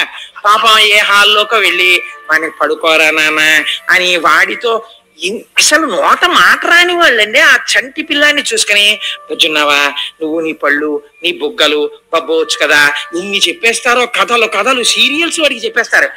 వాడికి ఏమీ తెలియదు, వాడు అమ్మ వంక చూసో వెరినవు నవ్వుతుంటాడు అంతే. వాళ్ళు పొంగిపోయి చెప్పేస్తారు. ఏమి అనుబంధం అండి పిల్లాడికి అమ్మకి సృష్టిలో. అలా తీసుకొచ్చి ఆ పిల్లాన్ని ఊపితే ఎంతకీ నిద్రపోడు. ఏమిటి నిద్రపోడు, ఎంత జో కొట్టినా నిద్రపోడు అనుకుని అందరూ రాను జోకడితే నిద్రపోతాడమ్మా అని ఓ జో జో జో జో జో అచ్యుతానంద జో జో ముకుంద అంటుండడం, కొడుతుండడం. ఆయన వీపు మండిపోతోంది. ఇలా దెబ్బలు తినడం ఎప్పుడూ లేదు, కూర్మావతారంలోనైనా దురద తీరలేదు. కానీ ఎక్కడి గొడవరా ఇలా కొట్టేస్తున్నారు, ఎందుకు కొడుతున్నారు వీళ్ళు, ఏమిటి అసలు ఈ జో జో అన్న మాటకు అర్థం ఏమిటని ఆలోచించాట. అప్పుడు ఒక్కసారి ఇదేదో వెంకటాచలంలో చేస్తుంటారు రోయ్ అని అప్పుడు గుర్తు తెచ్చుకున్నాడు. అన్నమాచార్యుల వారు గుర్తొచ్చారు. ఆ ఉయ్యాల్లో పెట్టి ఊపేవాడు మహానుభావుడు. జో అచ్యుతానంద జో జో ముకుంద అని. అందుకని నన్ను నిద్ర బొమ్మంటున్నారులా ఉంది. నాకేమో నిద్ర తెలియదు. లోకములు నిదురపోవగత నిదురింపని శుభగుడు రమణుల్ జోకొట్టి పాడ నిదురన్ గైకొనులీల ఊరకుండె కను తెరవకయున్. ఓహో, ఈ లోకంలో అలవాటు ఉంది, నిద్రపోతారు. నిద్రపోతున్న వాణ్ణి కూడా రక్షించడానికి కళ్ళు తెరుచుకుని ఉండడం నాకు అలవాటు. కళ్ళు మూసుకుంటే నిద్రపోయాడు అనుకుంటారు ఈ లోకంలో. అమ్మయ్యో ఈ వీపు మంట తగ్గాలంటే కనురెప్పలు మూసేస్తానని నిద్రపోయిన వాడిలా ఇలా కనురెప్పలు వేసేసేట. అమ్మయ్య స్వామి పడుకున్నారనుకుని ఆ ఉయ్యాల అక్కడ అలా ఉంచి పడుకున్నాడమ్మా నీ పిల్లాడు. అయ్య బాబోయ్ ఇంత ఊపితే కానీ పడుకోడేమిటమ్మా అని పాప ఆ యశోదని తిప్పి ఆవిడ పొంగిపోయి నా కొడుకు కదా ఏడవకుండా అలా ఆడుకుంటుంటాడు అని జాగ్రత్తగా పిల్లాడు నిద్రపోయాడో లేదో మళ్ళీ వాడు ఏడవకుండా తలవేపు ఉన్న ఉయ్యాల గుడ్డ మెల్లిగా ఇలా తీసి దొంగలా చూస్తారు. వాడు ఇలా కళ్ళు విప్పుతాడు, హడిలిపోతాడు ఇదేమిటని. వాడు విప్పకుండా అలాగే పడుకున్నాడు ఆవిరి బొట్టుతో. ఆయన కళ్ళు మూసుకున్నాడు, ఆయనకి నిద్ర అలవాటు లేదు. హరివరాసనం అనేటప్పటికి పడుకున్న అయ్యప్ప స్వామి పడుకున్నారని తలుపు తీసినట్టు. కాబట్టి పడుకున్నారు కదా స్వామి, ఇంకెందుకు రేపు చెప్పుకుందాం మిగిలిన కథ. కాబట్టి ఇవాళ స్వామి నామం ఒక్కసారి మనందరం సంతోషంగా స్వామి నామాన్ని ఆవిష్కరిద్దాం. విరజాతీర్థస గోవింద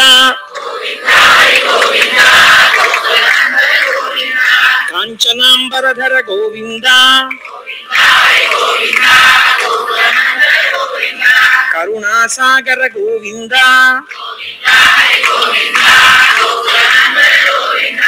పాప వినాశక గోవింద పాహి మురారే గోవింద మత్స్యకూర్మ గోవింద నందనందన గోవింద నవనీత చోర గోవింద పశుపాలక శ్రీ గోవింద గోపీజనలోల గోవింద గోవర్ధనోద్ధార గోవింద అనాథ రక్షక గోవింద ఆపద్బాంధవ గోవింద